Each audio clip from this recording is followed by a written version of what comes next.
आज हम बात करने वाले हैं कि ट्रिग्नोमेट्रिक टेबल को एक बेहतरीन टेक्निक और ट्रिक से कैसे बनाया जाए। ट्रिग्नोमेट्रिक टेबल को बिना रटे कैसे तैयार किया जाए, उसकी हम बात करने वाले हैं। आइए शुरू करते हैं। तो ट्रिग्नोमेट्रिक टेबल आपको बनाने के लिए सबसे पहले जो काम करना होगा, आपको क्या करना है कि बस आप root by two, root by two, root by two, root by two, root by two लिख दीजिए। फिर उसके बाद आपको क्या करना है कि आप सब जगह जीरो से स्टार्ट करिए लिखना। जीरो, एक, दो, तीन, चार, इतना कर लेंगे आप।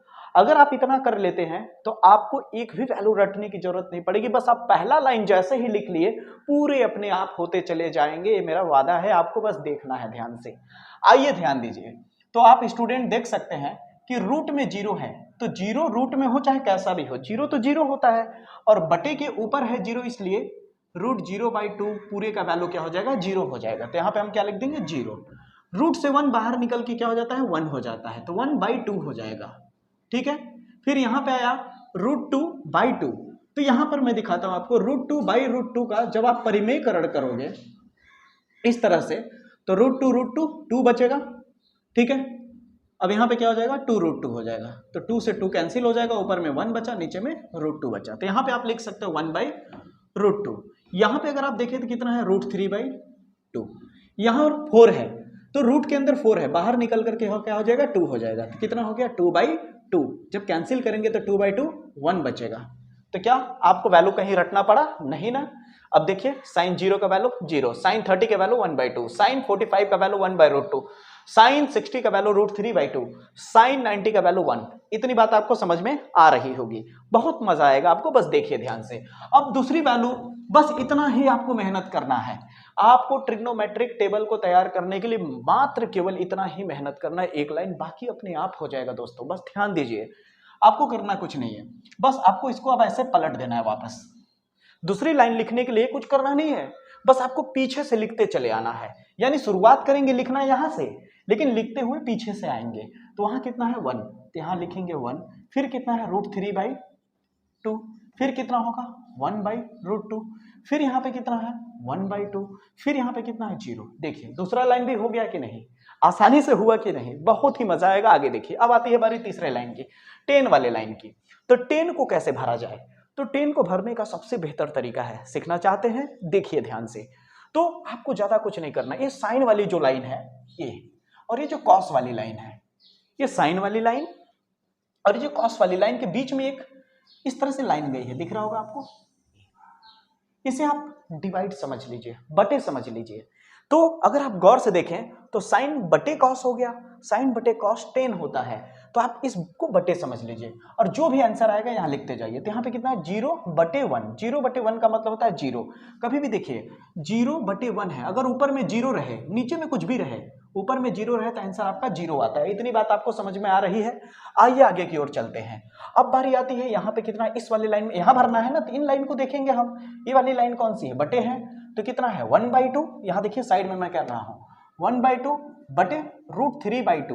ये देखिए टू से टू कैंसिल हो गया, ये भी बटे के नीचे टू, ये भी बटे के नीचे टू, टू से टू कैंसिल हो गया, तो ऊपर में कितना बचा, वन बटे नीचे में कितना बचा, रूट थ्री। देखिए ये भी आता जा रहा है, क्या कोई दिक्कत हो रही है, नहीं ना। यहाँ पे देखिए ये बटे है, दिख रहा होगा आपको, बटे है ना। यहाँ भी सेम, यहाँ भी सेम, सेम और सेम कैंसिल होगा तो कितना बचेगा, वन आ जाएगा। ठीक है। ये भी बटे के ऊपर सेम, ये भी बटे के नीचे सेम, कटेगा तो वन आ जाएगा। इसको देखिए, यहाँ बटे के नीचे क्या है, टू, और यहाँ बटे के नीचे क्या है, टू। जैसे कहने का मतलब है रूट थ्री बाई टू, और ये वाला बटे वाला बोला ना, इसको बटे समझना है हमें। ठीक है, वन बाई टू कैंसिल करो, टू से टू कैंसिल हो गया, बचा क्या, रूट थ्री ऊपर में और बटे के नीचे कितना, वन। तो बटे के नीचे वन लिखो या ना लिखो कोई दिक्कत की बात नहीं है दोस्तों। आइए आगे बढ़ते हैं। अब यहां तक हमने सीख लिया, अब अगली बारी आती है। यहां पे देखिए कितना है, इसे हमने बटे समझना है, मालूम है ना, हम लोग को इसे बटे समझते हुए चलना है। अब यहाँ पे क्या है, वन ऊपर में और बटे के नीचे क्या है, जीरो। कभी भी अगर आपको बटे के ऊपर में जीरो था तो मैंने कहा कि बटे के ऊपर में अगर जीरो है तो आंसर जीरो लिखिएगा। उसी तरह ऊपर में कोई भी नंबर हो, ऊपर में कोई भी नंबर हो, नीचे में अगर जीरो आ जाए तो उसका वैल्यू क्या होता है, इनफाइनाइट होता है, अनंत होता है, अपरिभाषित होता है।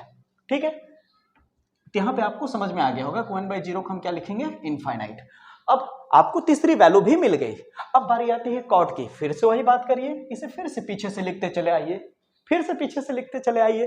तो देखिए यहाँ पे क्या हो जाएगा, पीछे से लिखिए इनफाइनाइट, फिर उसके बाद √3, फिर 1, फिर 1/√3, फिर 0। बताइए हुआ कि नहीं आसान? केवल 2 लाइन और बचे हैं, सेक का बचा हुआ है और कॉसेक का।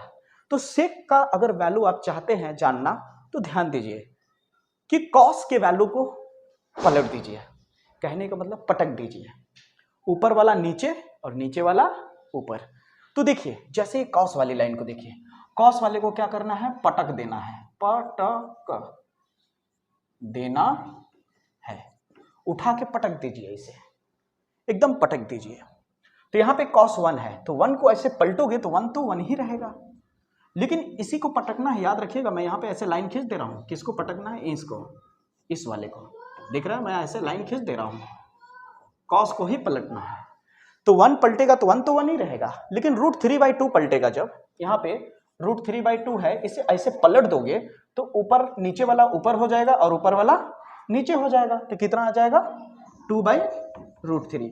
अब यहाँ पे क्या है, कॉस वाले में ध्यान दीजिएगा, कॉस वाले में आपकी नजरें रहनी चाहिए, कॉस वाली लाइन में नजरें रहने चाहिए और इस डब्बे के सीध में, ठीक है। अब यहाँ क्या, 1/√2 पलटेगा तो क्या हो जाएगा, √2/1 होगा कि नहीं, 1 नीचे आ जाएगा और √2 ऊपर चला जाएगा। तो नीचे में 1 लिखने की जरूरत नहीं, अभी मैंने बताया कि बटे के नीचे 1 लिखने की जरूरत नहीं होती है दोस्तों। अब आइए देखिए यहाँ पे क्या है, 1/2 पलटेगा तो क्या हो जाएगा, पलटेगा तो क्या हो जाएगा बताइए, 2/1 हो जाएगा, लेकिन बटे के नीचे 1 लिखने की जरूरत नहीं है। यहाँ 0 है, नीचे कुछ नहीं है, क्या छुपा हुआ है, 1 छुपा है, पलटेगा तो क्या हो जाएगा, 1/0। अभी मैंने जस्ट बताया कि नहीं दोस्तों, अभी बताया ना मैंने कि बटे के नीचे अगर 0 है तो इनफाइनाइट लिखना है हमें। तो यहाँ पे क्या हो जाएगा, इनफाइनाइट। कैसे आया इनफाइनाइट मालूम है ना, हमें कॉस वाले लाइन को देखना है, हमें कॉस वाले लाइन को यहाँ पे देखा और यहाँ नीचे गया, तो यहाँ पे देखा कि 0 है, इसको पलटना है तो नीचे कुछ नहीं तो 1 छुपा हुआ है, पलटेंगे तो क्या हो जाएगा, 1/0 हो जाएगा, इसलिए इनफाइनाइट। अब आती है लास्ट वैल्यू। लास्ट वैल्यू बताने से पहले मैं एक चीज कहता हूं, अगर आपको वीडियो पसंद आ रहा हो तो जरूर सब्सक्राइब करें चैनल को, सभी तक शेयर करें ताकि इसे सभी लोग सीख सके। इस पे मेरा 10th क्लास का ट्रिग्नोमेट्रिक का प्ले लिस्ट भी है, सीरीज भी है, उसे भी देखें, बहुत मजा आएगा, हर सवाल को बेहतरीन तरीके से समझाया गया है। आइए लास्ट पे चलते हैं।